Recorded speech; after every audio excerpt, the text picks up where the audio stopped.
Man, just look. I could have been doing anything else.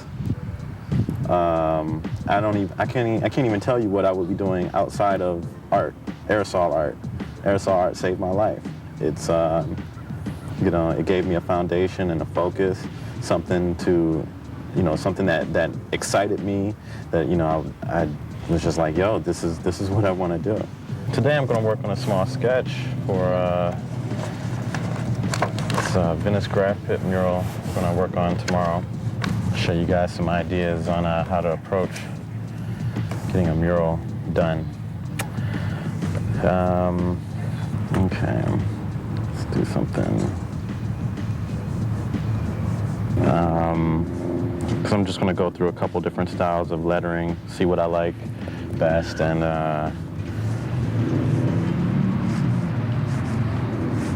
because right now I'm doing something that's fundamentally 3D, or could be.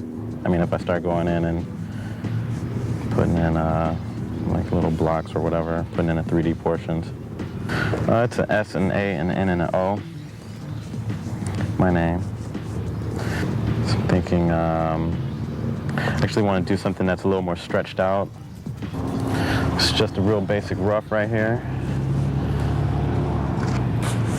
Got the basic gestures of the letters, the S, A, the N, and the O. Right now I'm thinking about maybe how to connect the letters and camouflage them a little bit better. Other little pieces, parts to distract you, arrows or, you know, like breaker bits or whatever. And, you know, I'm trying to think about, you know, if I'm, you know, which way my 3D is going to be put on here, or if I'm going to put a 3D on here, or make it a flat panel piece. A little bit about me while I'm sitting here trying to work this sketch out. Name is SANO. Been painting since '83. I was born and raised in Cleveland, Ohio, and I just recently transplanted out here to sunny Los Angeles, California. My early graph influences was a writer in Cleveland named Ranger, and you know, there's tons of writers in Cleveland, as well as, like, you know, all the subway arts writers and stuff, or subway writers from New York, and then eventually, you know, start receiving some strong influence from all the LA writers and whatnot, as well as keeping an eye on, like, the international scene, Australia, Germany. So I don't know, I'm working on this sketch.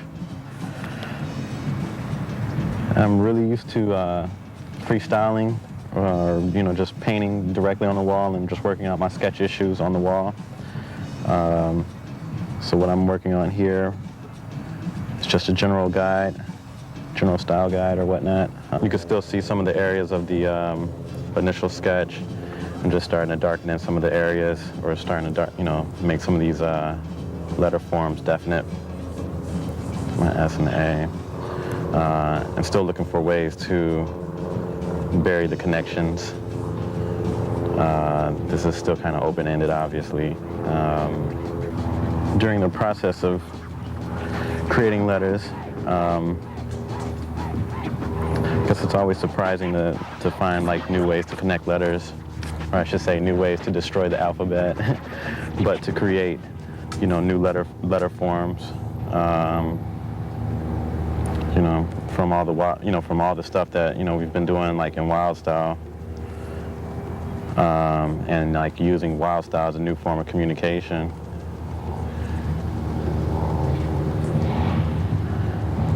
It's always interesting to see how letters are formed, or how you can deform letters, make them abstract,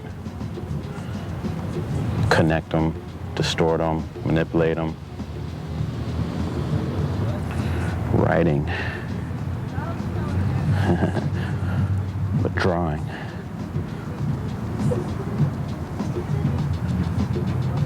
Creating. I don't exactly know where we're going to wind up with this piece. I think that just in general, all graffiti art, or all art, period, is personal experience. As I try to, I guess, blend the graffiti art with general art ideas or whatever, contemporary ideas, world issues or whatever. I want this piece to reflect, I guess, everything that I'm feeling, everything that I've experienced, and I just wanted to speak to a general community, of people that will ultimately understand where I'm going with this.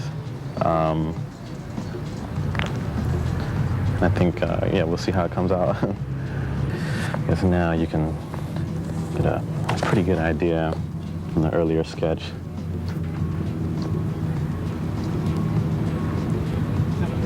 Letter forms are a little more definite now. Still looking for our chops and connections.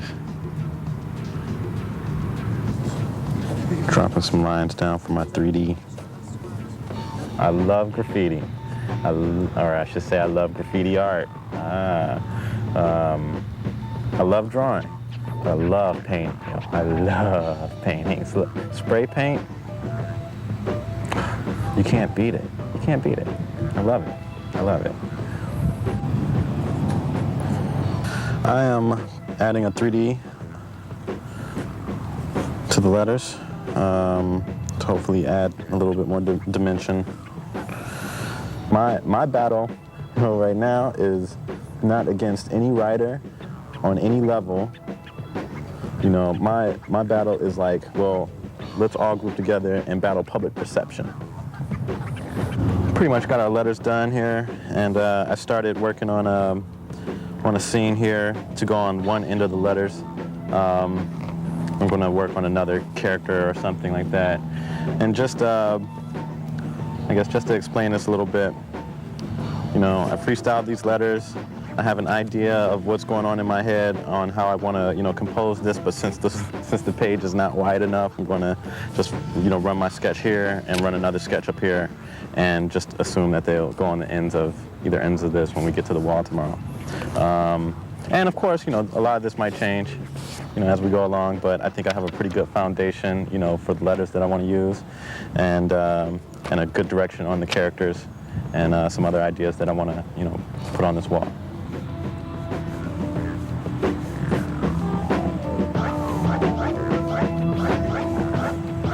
I've just got a gesture down for our, for my name here in the middle, SANO. It would actually be this.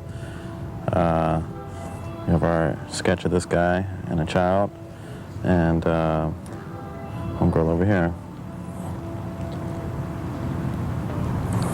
So yeah, I have a pretty good idea of what I'm going to do here. I'm ready. Got my piece. Got my sketch done. Have a good idea of what I want to do. Just want to get to this wall tomorrow and rock it. You know what I'm saying? Thought I was going to color it in, but that didn't happen. Because I already pretty much got the idea and what I want to do, the direction I want to go. So just going to go get some paint and hook it up for tomorrow. Peace. All right, here we are at the wonderful Venice Beach Graph Pit in sunny Los Angeles, California. This is one of the only legal graffiti yards in the city. Today, we're going to do a top-to-bottom, end-to-end piece and enjoy some of this wonderful LA sunshine. First thing you have to do in prepping the wall is lay down a buff or primer coat. What I'm doing right here is laying down a black buff coat. Chose black as the background. It's my primer color, my buff color, so that I can already have a sense of dimension or something. I just use it as one of the colors that I use. Like as I start, putting all the other designs and letters and everything on top of it, I'm going to use the black for, all the shadows, or, just another color, background color. A little different than doing non-permission walls. I probably will not do a second coat. as you know, as I get to layering, you know, all the paint, all the spray paint stuff over top of this buff coat, you know, so the pieces, you know, from the previous wall are bleeding through. I understand that. That's all good. But I do it primarily to get, you know, to kind of, like if I were to paint directly on top of this piece, it's kind of a distraction, you know. You kind of get lost in, you know, start like merging styles or whatever, and you know, so again, as well as adding like, you know, and just starting off with a fresh page, so to speak. So, you know, this is a little less less intense than just going straight over to wild style stuff like this. You know what I'm saying? Okay. Now that we have our buff coat complete, I'm going to start on the outline. Safety first, right? Always wear your mask. This is pretty well used thin cap. I'm going to start to do my outline with. I think I'm going to start off with gray. Establish a garbage bag here. And we need that cap. I don't know if you can notice, but there's 4 panels on this wall. This wall is probably 50, 60 feet long. Each panel looks like it's about 15 feet or so. I'm going to start on the second panel, and I'm going to basically put my name on the second and third panels, and then use the outer panels for characters and roll call. All right, let's have some fun. I wear the mask as a safety precaution so I don't inhale paint dust or fumes. I outline because it serves as my pre-sketch, helps me to visualize the entire wall instead of just an individual piece or part. All right, fundamental street rules, basically don't go over it unless you can burn it. Meaning, you know, tags and throw-ups get gone over by pieces, full-out masterpieces. And if you're gonna go over somebody's masterpiece or, you know, straight-out piece, it better be better than what was there before. You know, but there's so many walls out here that I think that, you know, go find another wall, basically. Get up somewhere else. A piece, which is short for masterpiece, is a set of well-executed letters, whereas I think that a burner is all-inclusive, you know, letters, characters, and backgrounds, and that's what's usually called a burner or a mural.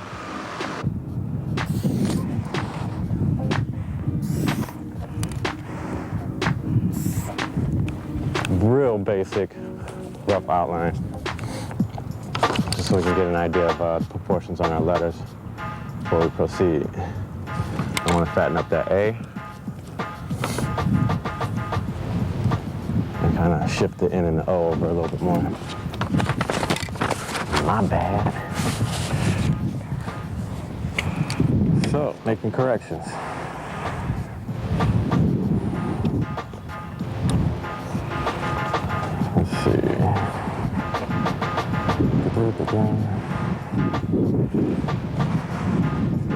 As we sketch in our outline, I'm looking at, you know, which lines I want to keep, which lines I want to go over. Are the proportions cool? Already, you know, since I made the letters go to, you know, top and bottom of the wall, I'm already considering how my 3D is going to be affected, and how even though on the paper I had the full 3D on there, the 3D is actually going to drop off the bottom of the wall, which is cool, no problem. Right now I want to do some stuff with this O, you know, snazz it up a little bit, make it a little funkier, and then, you know, I just want to be happy with my outline before, you know, I start filling in.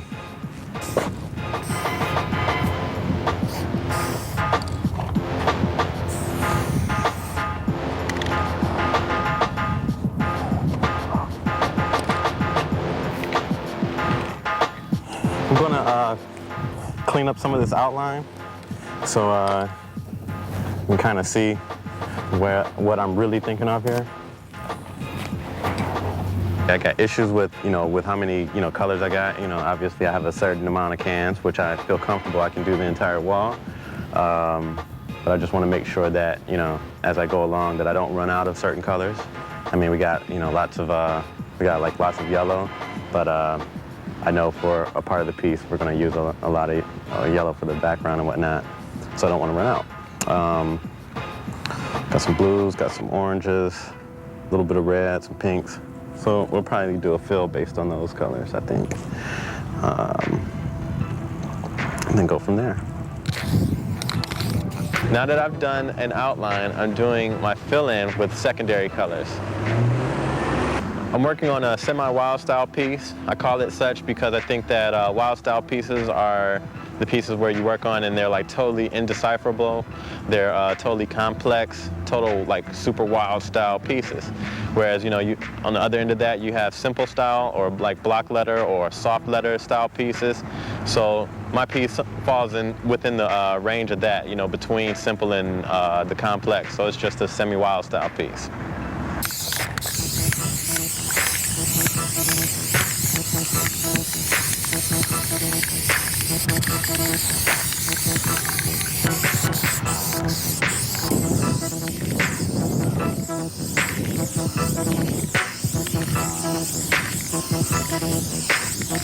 It's going all right.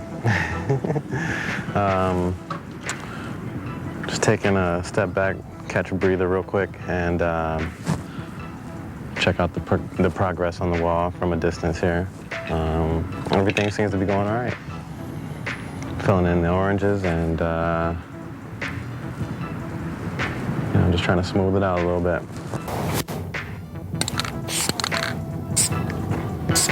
Can control is understanding the fundamental techniques behind using a cone of air to lay down layers of paint to express your ideas. The paint that I'm using right now is a terracotta satin, and I'm using it to do my internal fills or like some computer graphic eye candy, so to speak. What I'm doing right now is filling in the letters and trying to suggest more of the direction of like the internal energy flow of the letters or whatnot. I already have a layer of like blends and just general color fills, and the graphic like eye candy bits here just add another layer of detail and dimension to the letters.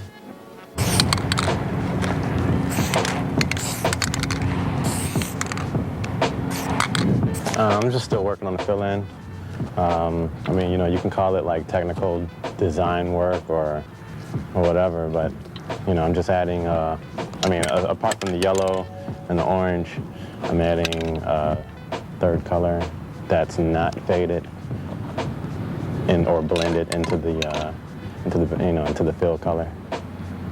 So it just kind of offers a little contrast between you got your fades going on, and then I just drop the hard lines across it, which obviously will be a different color than the final outline. So just gives some interesting fill-in details, I guess.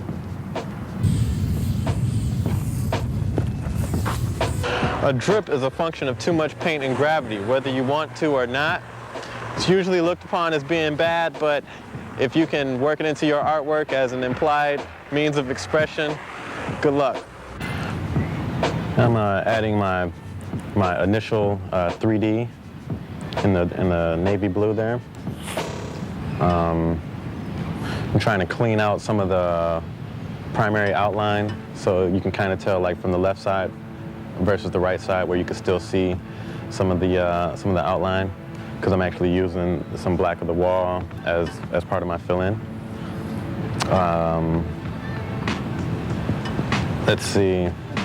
Next step, we're going to go in and just keep working with the 3D, add some highlights, then add some more detail inside the fill, shape up the letters a little bit more, a little bit of color, and throw our highlights on there, and then move on to our characters.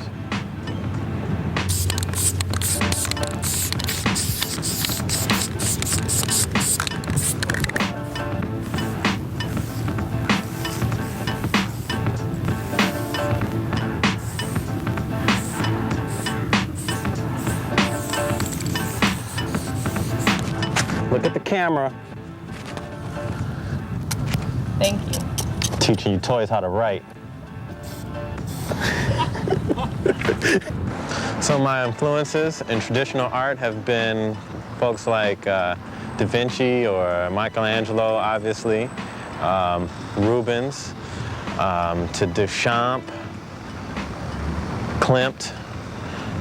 Definitely a big fan of his work right now. To more contemporary artists like Hajime Sorayama. And I also have to give props to many of the great Japanese animators and filmmakers, from Masamune Shirow, created Ghost in the Shell, to to Akira, to there's so many anime movies out there, even to movie cinematographers like Akira Kurosawa. I take visual information in from everywhere, so it's not just, for me, it's not just graffiti specific. I do enjoy graffiti, but I do enjoy, other people's artwork, musical influences, man, from hip hop to dance hall, reggae, traditional to old school, contemporary. It doesn't matter, it's like I get influences from everywhere. Walking down the street and just seeing people, I take in all this information from the news to, real life, to fantasy life, to, to hardcore, political issues or whatever, Everything influences me because I'm a part of everything that is happening at this point in time. So I try to reflect all these things in my artwork.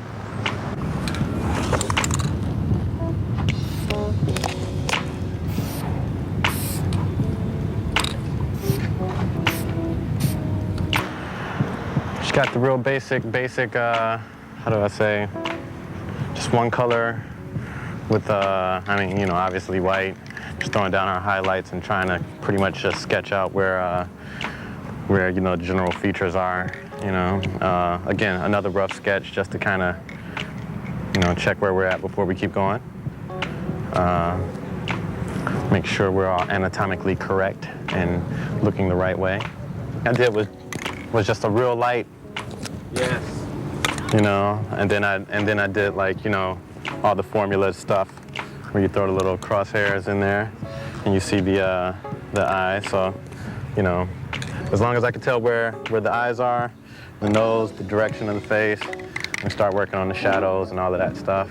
Eyebrows, gesture for the nose, just a chop in there. Place the ear and then the jawline. The rest of this stuff, all this stuff will disappear, and then we'll have hair. I don't know whether to lay the hair on her face or whether to have the hair being blown in the wind at this point, so we'll see. We laid the white down so we can lay our colors on top of it. So I work highlights and shadows at the same time. Here's a can control note, okay? You can get lines. I would do this with my mask, but I want to just, I'm just going to do a couple little marks here. You can do stuff like that, flares, right? And then, that to me is the basis. I mean, of course you got lines, you got flares, and then you got, soft stuff like that. So it's kind of like, if you're gonna paint, okay, how do I do this? So you got that type of, depending on how close you are, your speed, your distance, and all that, so you can go from one to another pretty quick. The second step here on top of the white is to start showing some of the gross general detail. I'm using semi-flat black to do this. Basically, trying to show, some detail with the eyeballs and the eyelashes, and I'm going to go in and show some stuff, show where the nostril is, and the separation for the lips and so on. The cool thing about spray paint is that it's a really opaque medium, so as you go in with the blacks and, let's say, put in your details, you can just as equally do the exact opposite and go in with the whites and shape the blacks, down to however you want, whether it's hard cutting or soft cutting. Right now, what I'm trying to keep in mind is my highlights and shadows, and then the next step will be moving on to you know, my mid-tone fills and actually shaping up like the eyebrows and the eyelashes and all the other detail work.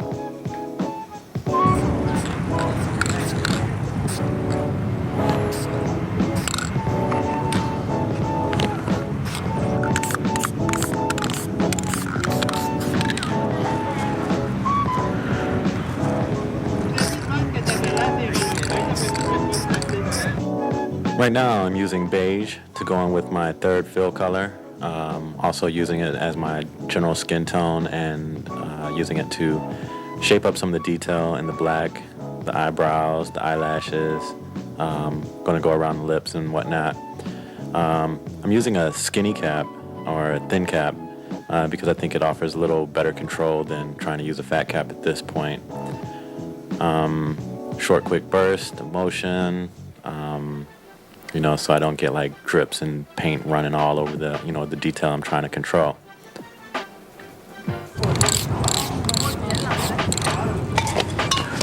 So check this out, right?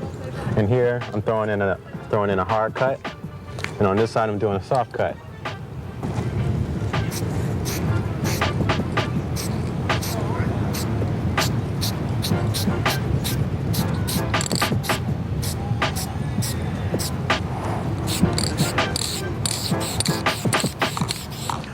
I didn't know you can have such precision. And I love lips, yo. Girl lips.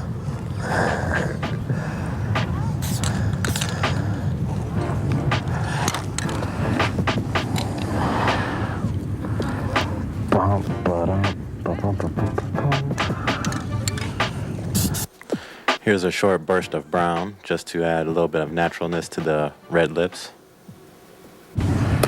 Nice.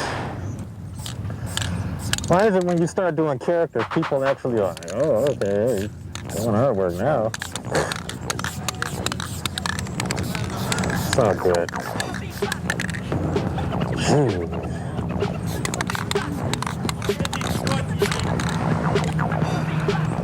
Alright, that's good. Beige. This girl's gonna be so hot. I love drawing girls.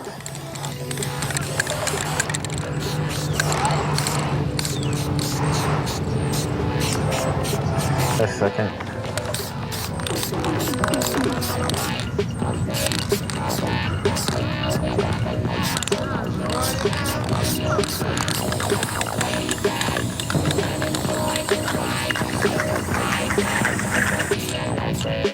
A little bit of red over the brown and black area of the lips to give it some volume.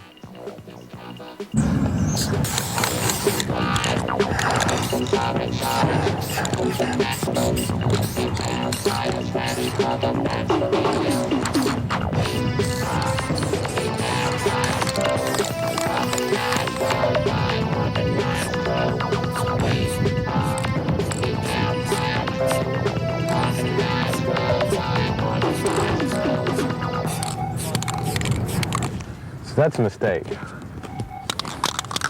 Trying to overdo it, clean it up, and just went over too much into the black. So we're gonna fix it, which is all good.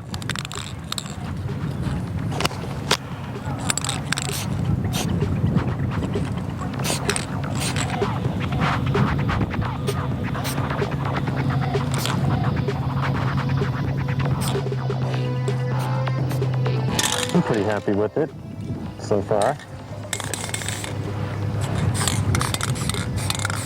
The wind is starting to pick up a little bit. Oh well.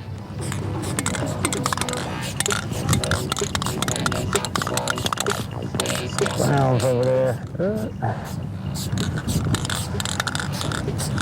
Let's see how.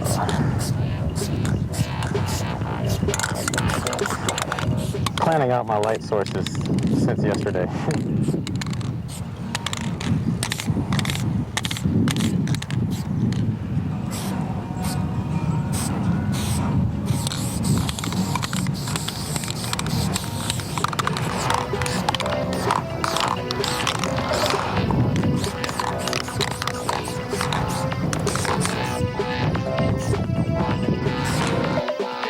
Okay, I'm using white now to just show the overall gesture or motion of her hair, and to also show the cable attachment to the letters.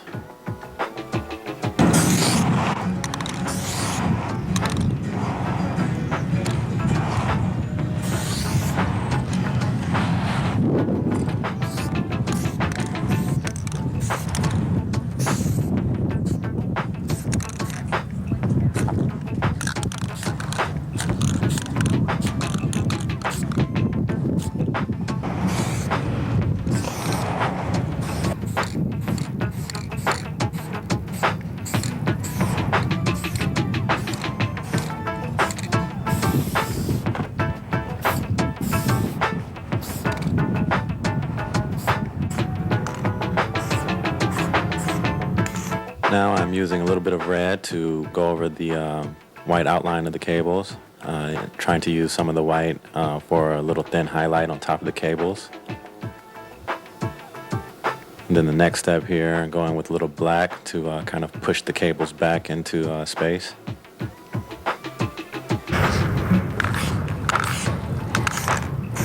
I'm about to paint this wall right here. Just this section right in here, and what are we gonna do now? We're gonna put a scene on here to kind of tie in the whole wall.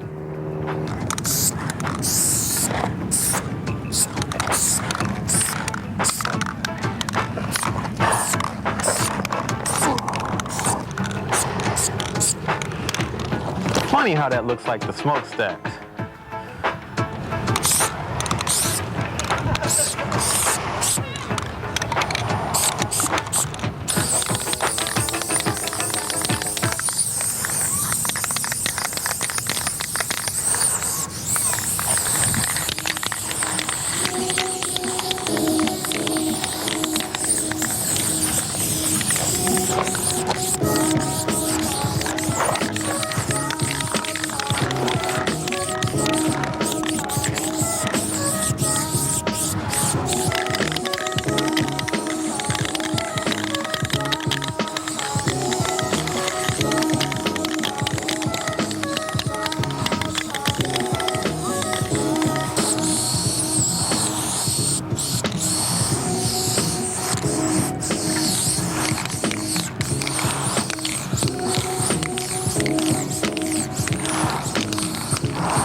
I know you're wondering what I'm thinking right now.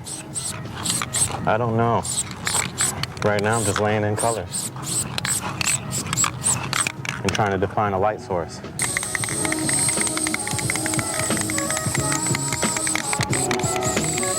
What's beginning to develop is atomic bomb blast. I'm trying to think of it as a light source right now. I'm trying to figure out how to define its shape using colors and spray paint.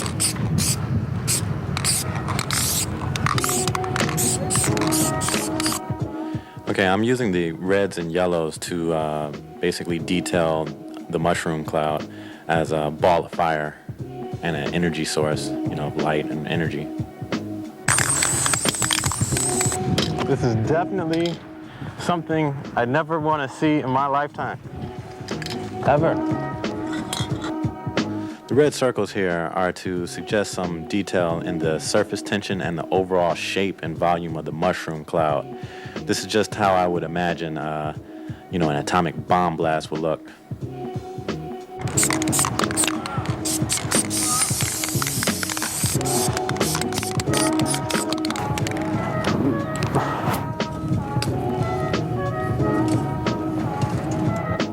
Now I've added some orange and a little bit of white just to show some direction and energy coming from the atomic bomb blast. Now that we have the complete atomic bomb blast, as well as my letters, good energy flow in the letters from the yellows to the oranges and to the blacks, and our female character over here tied into the letters by the cables. I'm going to start doing my rose pink border or outline color to make the entire piece kind of jump off the wall and make it all snap and poppy here.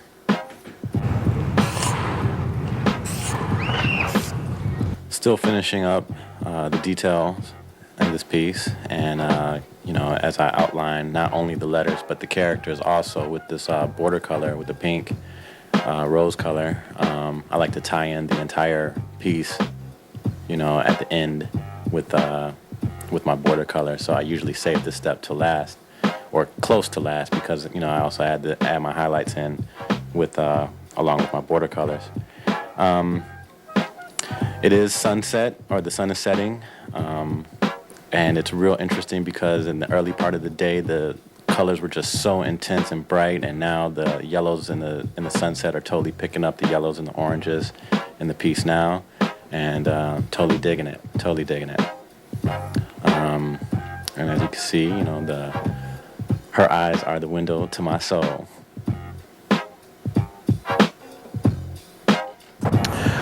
Hey, what's up? Here today after we finished this piece yesterday. As you can see, it says SANO, or if you can't see, let me point it out to you real quick. This is my S. All right. This is my A. This is the N. And this is the O. What we basically have in our fill is multicolor blends in the background. So if you look at this without looking at like the pink or the terracotta here, you know, you have like two-tone yellows going into like some orange here, and that's just the background fill. And then over top of that, we have some technical lines, you know, semi-computer rock style, like, you know, some more fading, some other lines just to kind of give the piece some motion, you know, with the arrows and everything. We have our border fill, or border color here, you know, and our 3D, which is the purple and the blue. Okay, we have some highlights coming out of the border color here. The reason why I like to put my highlights there like that is to show, like, you know, just some light source, some energy coming from the piece or from behind the piece or whatnot. Usually, or I guess traditionally, I would have put the highlights here to kind of cover, you know, my other outlines, my primary outlines. The fill colors are, again, the abstract part of the piece to me, and that's just where I kind of just zone out and just start following the overall gestural energy of the letters or whatnot. Or I'll do things like this where I'll break the inside of the letters up into different blocks. Again, pretty much just following the overall shape of the letter. I played off of this light source, so like not even getting to that yet. You know, I carried my yellows into the oranges, a little bit of red, and kind of just used the buff color or the black, you know, kind of to signify that there's a loss of energy or there's no energy over here. You know, it's kind of more so dead in terms of color. So I wanted to kind of, you know, play that pull in terms of color and, I guess, emotion and theory or whatnot. We have a girl that's kind of like overlooking the entire piece, whether that's looking into the future, however you want to like interpret it. She is, however, connected by wire to the letters, and I have this energy coming into the wires from the not so necessarily dead part of this piece, you know what I'm saying? So I don't know, I'm just thinking of, you know, of the whole like energy flow. Got some highlights on her face. Again, those highlights are similar to what I would have done if I would have thrown in highlights to the side of the letters or whatnot. But this is where I put my highlights, just to kind of throw in a little something different. Just to add some continuity to the overall piece, again, I just pulled some of the color from the other side of the piece over here in terms of the highlight. Dropped a little bit of highlights in here with a stencil cap. Same thing, same, I guess, tool that I use to do these little thin electrical lines. Most of the detail when I'm working in, doing characters, I do with thin caps or skinny caps. Most of my general fill-in, like just broad areas, is done with a fat cap, and then I'll just go in with a skinny cap and do all the detail work and all my cutting and everything. And then, very, very little stencil cap work. Just again, just to accentuate the detail there. And again, I mean, we have the highlight or a light source coming this way, and then a shadow area, and of course on her arm or her shoulders. That's like just all pretty much. This is all just like buff color of the wall, but I used that as like a shadow and kind of faded it into her neck and everything. So I thought that kind of worked out. And I still outlined her with the border color here, and to again bring some continuity along with the letters. The highlights I added last, and I shaped it up a little bit. Cleaned out is this the pupil area with the white, and added the highlights just to kind of give you a sense of a directional light source, on a spherical object. Because if you imagine her eye is round inside of her eye socket, then the highlights should match on both eyes. If there were two highlights, then it should have two highlights. But just one highlight there. The black over that, beige, a little bit of brown, just to kind of get this shadow in here, and do like some soft cutting techniques with the beige to kind of bring that forward. Even like working around her nose area here, I laid in some brown, cut it with white. I mean, not white. I cut it with beige, and then mixed it over that with the warm brown, just to kind of give this some subtlety compared to this. So it's a little darker here, so therefore it kind of pushes it back just a little bit. And then, of course, with the detail here and the darker brown, that lets you know that this is rounded there. I started off with her hair just throwing just streaks of white down in this type of motion here, just like a hooking motion, just to kind of define a direction of how her hair is going to lay in these chunks of strands or whatnot. And I used warm brown, like a leather brown, a darker brown. I used yellow, and a little bit of black over in here. This cord here, right here, the overlapping of this cord, all right, coming from her head and going around her back and attaching to the letters here. There are wires, as you can see the electricity flowing around it. The red and blue, just to kind of signify computer technology, maybe mental programming, attachment to an idea, and energy source, whether the energy is coming from her brain to the letters, as an idea, or from the letters to her brain in terms of like programming. I use the colors kind of like red, white, and blue, or red and blue, kind of patriotic, or kind of, again, just mass programming on a humongous level. Our nuclear explosion,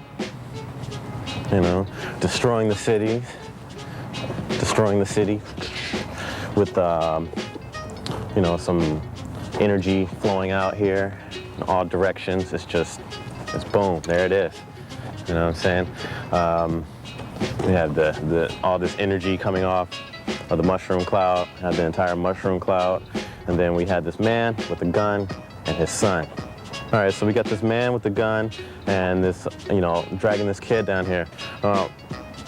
For me, this kind of symbolizes that, somebody always has a bigger weapon. Yeah, we're running around with guns, but somebody always has a bigger bomb or a bigger gun or something. You know, and then this is the kind of violence or whatever that we kind of perpetuate in this society at this point in time. Okay, check this out. This entire piece is a very personal piece for me. After a trip to Japan last year, where I do have family, aunts, uncles, cousins, and whatnot, because I'm part Japanese and black, or I should say half Japanese and black, Blasian. I found out some history on the bombing of Hiroshima, and the decision to bomb Hiroshima was made just the day before they were going to, or I guess America was going to bomb Tokyo. And I kind of felt like if Tokyo was bombed, then, you know, my family would have been wiped out. I wouldn't be here to be able to, you know, even do this.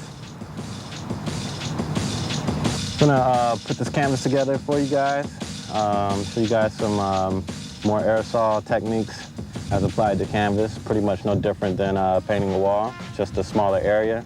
So what I'm doing right now is actually sizing up my image to actually fit on this canvas. We're gonna do a picture of Tupac, and we're gonna see how it goes. Okay, just to start off with, this canvas is already pre-primed with gesso or gesso, whatever you want to call it, whatever part of the country you're from and all of that. This is our primer coat, much like starting off with the black buff primer coat that we put on the wall yesterday. And we're going to start off from that. Okay, so I'm going to work on this portrait of Tupac today. And in my pre-sketch session right now, I'm going to just detail where his nose, mouth, eyes, ears, and his bandana is going to be. Working from a photograph. And again, this is just my pre-sketch, so, you know, after I get, you know, all my basic gestures of lines and whatnot, then I'm going to start cutting it back with the black.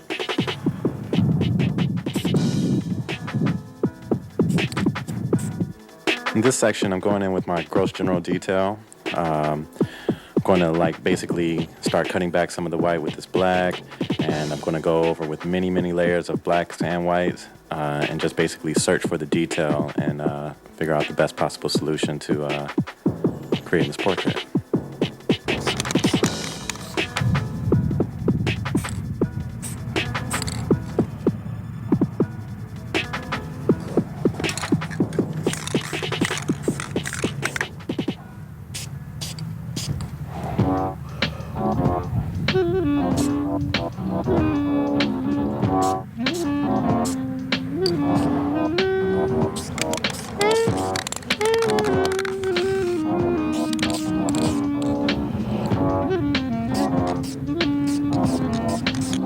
The challenge here is to not only control the midtones, but also show the general highlights and shadows, as well as carving out the detail all at the same time.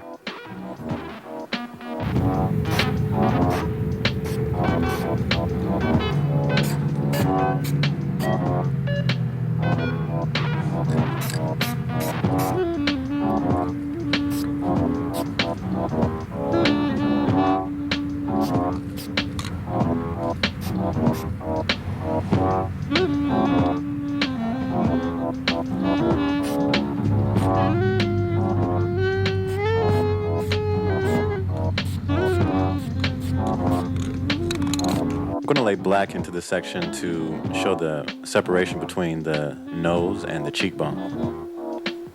I can go back in with white later on to establish it as a mid-tone and lighten it up a little bit, and also shape the cheek out too.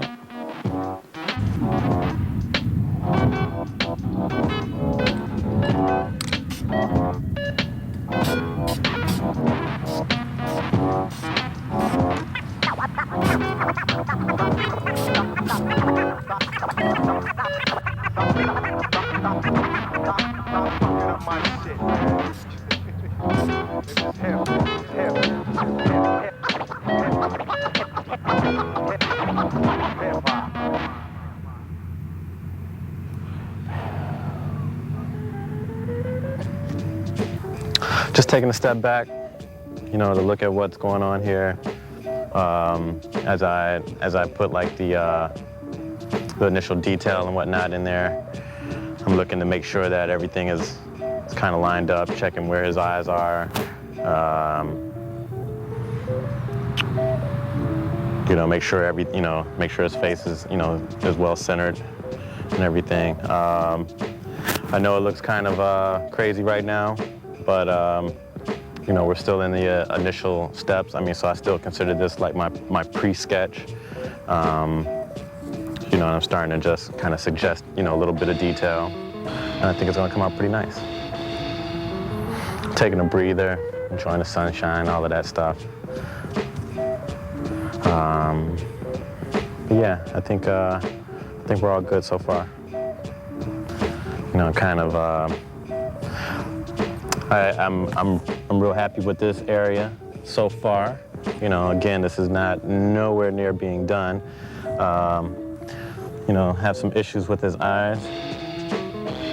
Because I know I want to make sure that this eye isn't too far in. So I got the highlight portion of his nose, suggestion of his eyebrows. Still trying to figure out how to carve the detail out around this eye. And even though we got like lots of overspray here, we'll definitely take care of all of this stuff, in the final where, so definitely not worried about anything like that.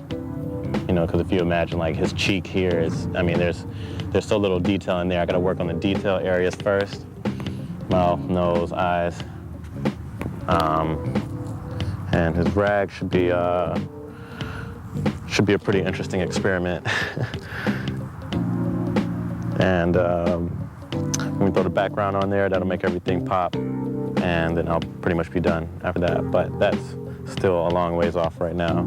So I would say at this point we're maybe a quarter of the way into it. And, just check our progress as we go along.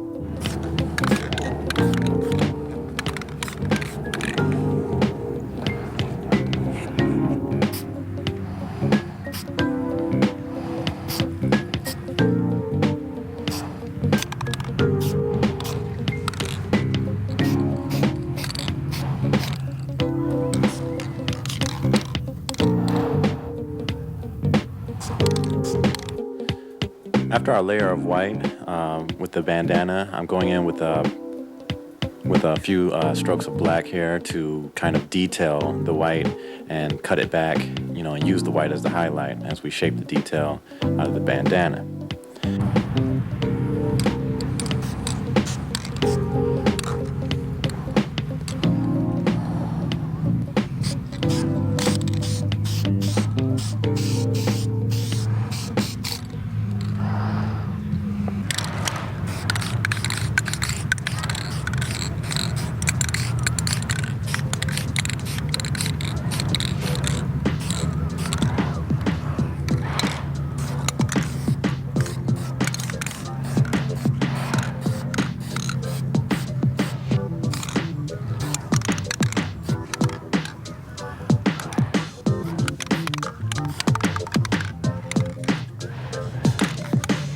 Taking a little breather break and, still working out the details. If it's not that obvious, or if I did not mention before, I am working with semi-flat black and flat white. Just personal preference. You can use as many colors as you want, but I figure for the purpose of this instructional, I try to pull out as many techniques as I can using the just the basic colors, black and white, so it doesn't get too technical. This is straightforward what you can do with black and white spray paint. 2 colors. So of course, if you have more colors, then you can just go to town and work your midtones, highlights, and shadows, like, any other type of painting or whatnot. But this is kind of, what I like to do right now. So right now, just, still working the detail out in the face. It's coming along. We put a little highlight on the neck just to kind of separate the chin area from the neck. Next, I'm gonna go in and start, try to work some of this detail out in the bandana. There's a lot of detail in terms of like just the pattern and the bandana. And again, since it is spray paint, this is a pretty experimental piece, so we'll see how it comes out. A lot of these same techniques, you know, obviously, I guess I kind of look at, you know, doing canvas pieces as a total experimental venture. As I, you know, do a lot of work on canvas, or the more work that I do on canvas and the more stuff like portraits or whatnot, I try to just bring that stuff straight out onto walls and do the same thing, you know, same approach, same techniques. I mean, you know, it's spray paint, so, you know, we're still in the process of discovering what all this thing can do, or what all these cans can do.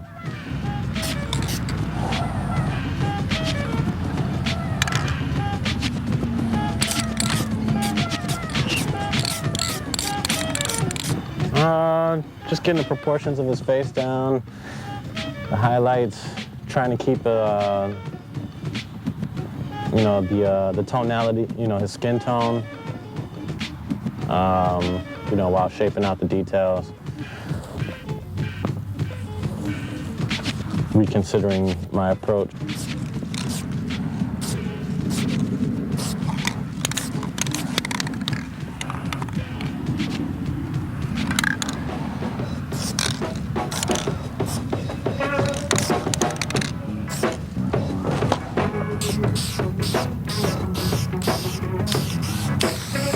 Right now I'm using black to separate Tupac's head from the background of the canvas, basically going over all the overspray areas and cleaning up the negative space areas of the portrait.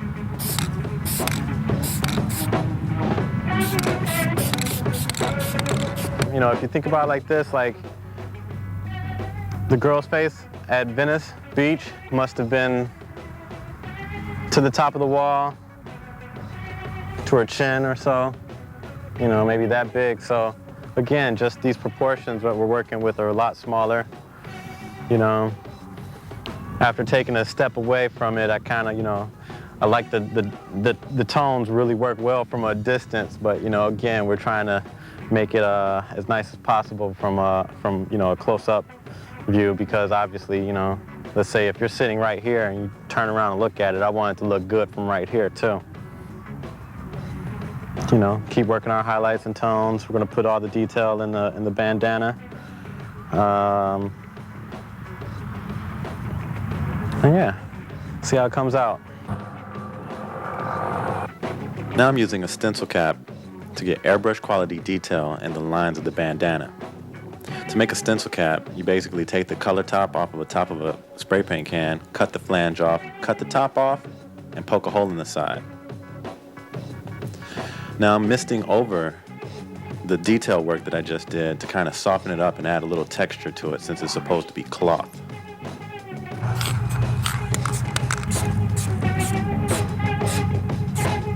Okay, I hope you guys enjoyed the demonstration today.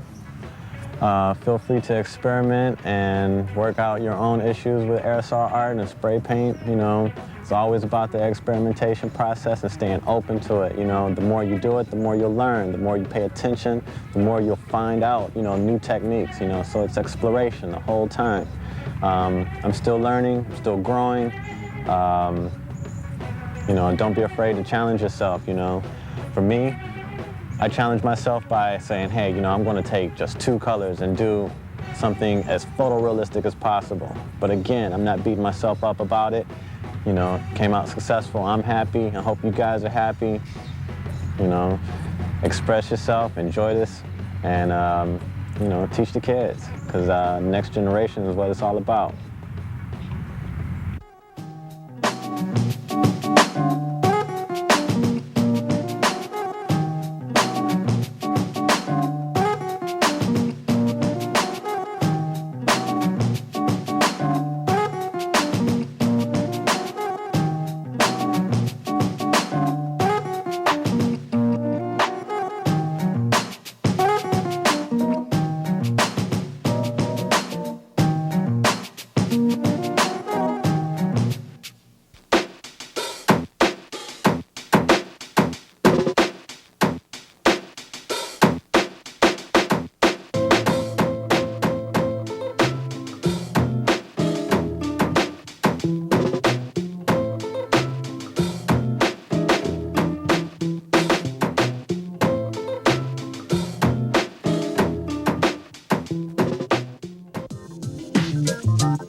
Graffiti to me is a very, very complicated issue, and I don't know where to begin with that.